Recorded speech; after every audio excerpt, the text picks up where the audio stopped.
Hello friends, a very warm welcome to my YouTube channel Knowledge Tree। आज हम भारत के सबसे खतरनाक लड़ाकों की बात करेंगे जिनके नाम सुनते ही दुश्मन भाग खड़े होते हैं, और वो हैं दुश्मनों को घुसकर मारने वाले मार्कोस।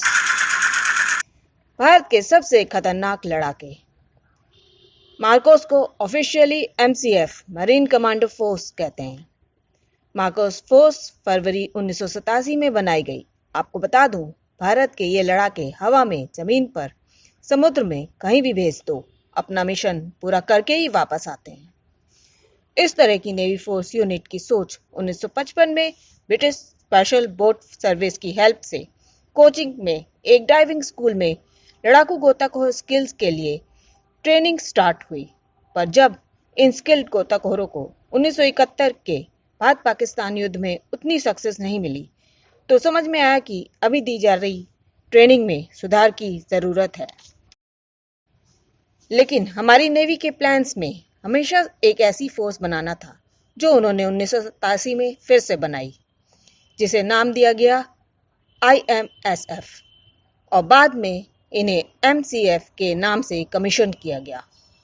और जब ये लड़ाके इतने घातक हैं तो जाहिर सी बात है कि इनका सिलेक्शन स्टैंडर्ड और ट्रेनिंग कैसी होती होगी। इसमें आर्मी, नेवी, एयरफोर्स के सैनिकों के अलावा अर्धसैनिक बल भी अप्लाई कर सकते हैं, बस उम्र 20 साल से ज्यादा ना हो। सबसे पहले सिलेक्शन के समय इंटरेस्टेड कैंडिडेट्स को 3 दिनों का कठिन फिटनेस और एप्टीट्यूड टेस्ट देना होता है। उसके बाद जो चुनिंदा इसे क्रॉस कर पाते हैं, उन्हें फिर से दूसरे पार्ट की स्क्रीनिंग प्रोसेस, जिसे हेल्थ वीक कहते हैं, पास करना होता है। और जो ब्रेव सोल्जर्स इसे भी क्रॉस कर पाते हैं, उनकी ही मार्कोस की वेरी सीरियस और टफ 7 से 8 महीने की ट्रेनिंग शुरू होती है, जिसमें वो 4 घंटे सो सकते हैं। ये Marcos anti insurgency, anti terrorist operations, hostage rescue operation, शहरी युद्ध और समुद्री डकैती जैसे ऑपरेशंस करते हैं। इनकी एक स्पेशल ट्रेनिंग है जिसे डेथ क्रॉल कहते हैं, जिसमें इन्हें 25 किलो वजन उठाकर जंग जितने कीचड़ में 800 मीटर दौड़ना होता है। उसके बाद 2.5 किलोमीटर हर्डल्स क्रॉस करके, उसके बाद बुरी तरह जब वो थक जाते हैं और उन्हें बहुत नींद आ रही होती है, तब उसे 25 मीटर दूर एक टारगेट पर निशाना लगाना होता है, और उस टारगेट के जस्ट बगल में उसका एक साथी खड़ा होता है। आप सोच रहे होंगे बस इतना ही? जी नहीं, ये तो बस शुरुआत है। इनको फिर हालो और हाहो नाम की स्पेशल ट्रेनिंग दी जाती है। हालो में हेलीकॉप्टर से 11 किलोमीटर की ऊंचाई से कूदना होता है, और हाहो में 8 किलोमीटर की ऊंचाई से जंप लगानी होती है, और उसके 8 सेकंड के अंदर पैराशूट खुल जाना चाहिए।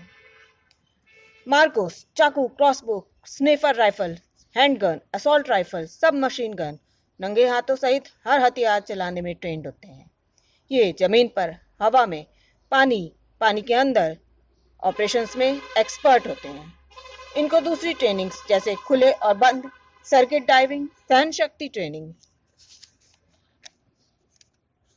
Martial art, airborne training, intelligence training, submersible craft, submarine को ऑपरेट करना, foreign international defence, sky diving, सब सिखाया जाता है। मार्कोस लैंग्वेज स्किल्स में भी परफेक्ट होते हैं, और लास्ट में US नेवी सील के साथ ट्रेनिंग करके तैयार होते हैं मार्कोस। मार्कोस को INS अभिमन्यु मुंबई, विशाखापट्टनम, गोवा, कोची और पोर्ट ब्लेयर के नेवी अड्डों से ऑपरेट किया जाता है। मार्कोस 1987 से अब तक बहुत से ऑपरेशन सक्सेसफुली कंप्लीट कर चुके हैं, जिसमें शामिल है operation Pawan, operation Cactus, operation Tasha, operation Zabardast, operation Raksha, operation Black Tornado, anti piracy operations, abduction of Dubai princess, China India skirmishes. बस यही नहीं, ऐसे बहुत से ऑपरेशंस बखूबी पूरे किए हैं भारत के वीर सपूतों ने। इन्हें सैल्यूट तो बनता है। आज बस इतना ही। Please subscribe our channel knowledge tree. See you with new updates. Thank you for watching. नमस्कार।